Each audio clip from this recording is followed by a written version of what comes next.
Hello guys, मैं हूं आर्यन। अगर आप कनाडा बैंक में अगर फिक्स डिपॉजिट यानी एफडी करना चाहते हैं और अगर आप अपने एफडी के ऊपर इंटरेस्ट अगर मंथली बेसिस पे यानी हर महीने में लेना चाहते हैं तो ये वीडियो आपके लिए बहुत ही खास होने वाला है। आज के इस वीडियो में हम आपको कनाडा बैंक के एफडी मंथली इंटरेस्ट पे आउट के बारे में कंप्लीट जानकारी देंगे। जैसे कि अगर आप अपने एफडी के ऊपर इंटरेस्ट अगर मंथली बेसिस पे लेना चाहते हैं तब न्यू इंटरेस्ट रेट के अनुसार आपके एफडी के ऊपर कितना इंटरेस्ट रेट आपको दिया जाएगा, कनाडा बैंक के एफडी मंथली इंटरेस्ट पे आउट के बेसिक फीचर्स और डिटेल्स क्या है, सीनियर सिटीजन्स के लिए एक्स्ट्रा का बेनिफिट दिया जाएगा, इस बैंक में एफडी करने के लिए आपके पास कौन सा डॉक्यूमेंट रहना ज़रूरी है, और साथ में एक एग्जांपल के तौर पे ये भी बताएंगे कि अगर आप कनाडा बैंक में अगर 2 लाख या फिर 5 लाख के एफडी करते हैं तब हर महीने में कितना इंटरेस्ट आपको दिया जाएगा। तो ये सभी बातें आपको डिटेल्स में बताएंगे, लेकिन इससे पहले अगर आप इस चैनल पर पहली बार आए तो काइंडली चैनल को सब्सक्राइब करें और वीडियो को बिना स्किप किए एंड तक ज़रूर देखें।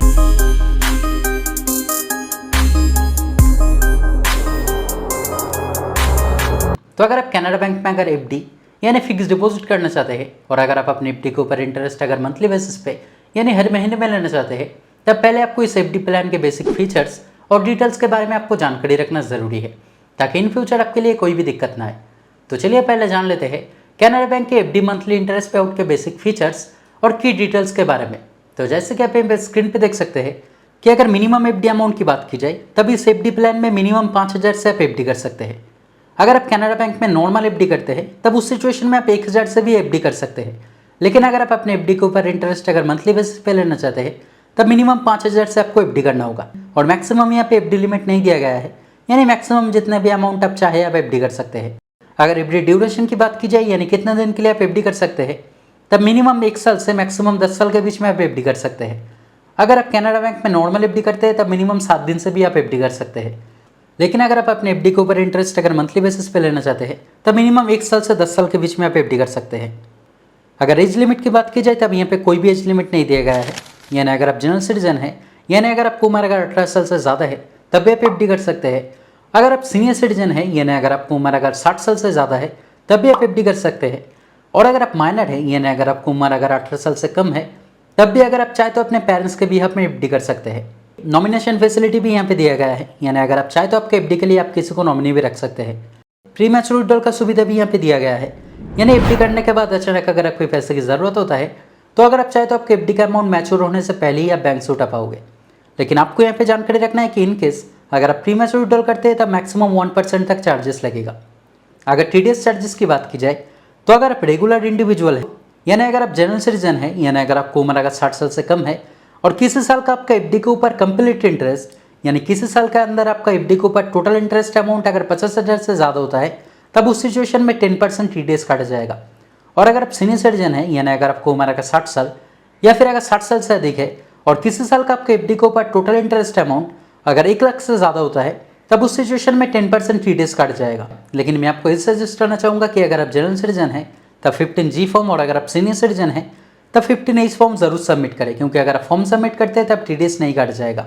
और आपको यहाँ पे भी जानकारी रखना है कि अगर आप टीडीएस के लिए अगर एलिजिबल होते हैं और अगर आप इस बैंक में अगर पैन कार्ड सबमिट करते हैं तब 10% टीडीएस काटा जाएगा। लेकिन अगर आप एफडी करने के समय अगर पैन कार्ड सबमिट नहीं करते हैं और अगर आप टीडीएस के लिए अगर एलिजिबल होते हैं तब 20% टीडीएस काटा जाएगा। तो मैं आपको ये सजेस्ट करना चाहूँगा कि अगर आपके पास अगर पैन कार्ड मौजूद है तो एफडी करने के समय वो जरूर सबमिट करें।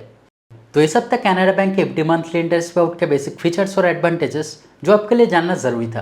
तो चलिए आप जान लेते हैं कि अगर आप कनाडा बैंक में अगर एफडी करते हैं और अगर आप अपने एफडी के ऊपर इंटरेस्ट अगर मंथली बेसिस पे लेना चाहते हैं तब आपके एफडी के ऊपर कितना इंटरेस्ट रेट आपको दिया जाएगा। तो जैसे कि आप यहाँ पे स्क्रीन पे देख सकते हैं कि न्यू इंटरेस्ट रेट के अनुसार अगर आप कनाडा बैंक में अगर 1 साल से 10 साल के बीच में किसी भी टाइम के लिए अगर एफडी करते हैं तब जनरल सिटीजन्स के लिए इंटरेस्ट रेट रहेगा 6.25% और सीनियर सिटीजन्स के लिए 0.50% एडिशनल इंटरेस्ट दिया जाएगा, यानी सीनियर सिटीजन्स के लिए इंटरेस्ट रेट रहेगा 6.75%। तो कनाडा बैंक के लेटेस्ट इंटरेस्ट रेट के अनुसार 1 साल से 10 साल के बीच में किसी भी टाइम के लिए एफडी करने पर यहाँ पे सेम इंटरेस्ट रेट आपको दिया जाएगा, यानी जनरल सिटीजन्स के लिए 6.25% और सीनियर सिटीजन्स के लिए 6.75%।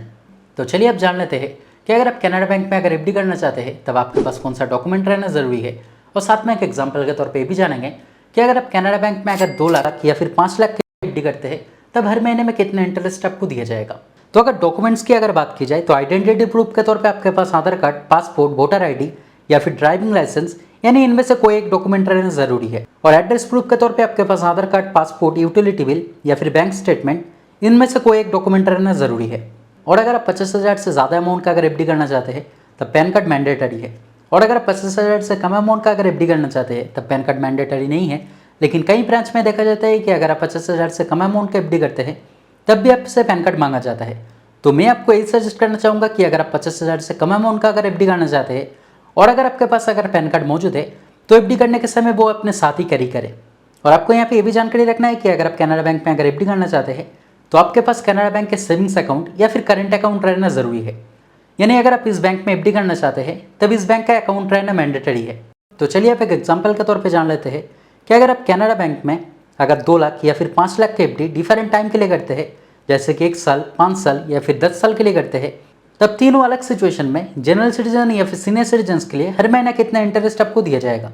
तो अगर आप जनरल सिटीजन के लिए अगर 2 लाख के एफडी डिफरेंट टाइम यानी 1 साल, 5 साल या फिर 10 साल के लिए करते हैं तब आपके लिए इंटरेस्ट रेट सेम दिया जाएगा। यानी आपके लिए इंटरेस्ट रेट रहेगा 6.25% और हर महीना आपको 1042 रुपया करके इंटरेस्ट दिया जाएगा। जैसे कि अगर आप 2 लाख का एफडी अगर 5 साल के लिए करते हैं तब 5 साल हर महीना 1042 रुपया करके आपको इंटरेस्ट दिया जाएगा। ठीक इसी तरह से अगर आप सीनियर सिटीजन के लिए 2 लाख का एफडी 1 साल, 5 साल या फिर 10 साल के लिए करते हैं यानी डिफरेंट टाइम के लिए करते हैं तब आपके लिए इंटरेस्ट रेट सेम रहेगा। यानी आपके लिए इंटरेस्ट रेट रहेगा 6.75%। और आप जितना टाइम के लिए एफडी करेंगे यानी 1 साल से 10 साल के बीच में किसी भी टाइम के लिए अगर आप एफडी करते हैं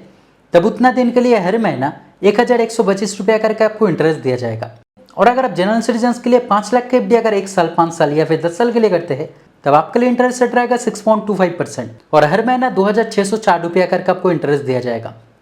और अगर आप सीनियर सिटीजन के लिए 5 लाख के एफडी 1 साल, 5 साल या फिर 10 साल या फिर 1 साल से 10 साल के बीच में किसी भी टाइम के लिए अगर करते हैं यानी आपके लिए इंटरेस्ट रेट रहेगा 6.75% और जितना टाइम के लिए आप एफडी करेंगे हर महीना आपको 2812 रुपया करके इंटरेस्ट दिया जाएगा। तो दोस्तों आज के वीडियो में इतना ही। उम्मीद करते हैं वीडियो आपके लिए हेल्पफुल रहा। अगर फिर भी कोई डाउट रहे तो कमेंट करके ज़रूर बताएं, मैं आपका कमेंट का रिप्लाई ज़रूर करूँगा। और अगर वीडियो पसंद आए तो लाइक और शेयर करें और इस तरह के वीडियो देखने के लिए काइंडली चैनल को सब्सक्राइब करें। Thank you.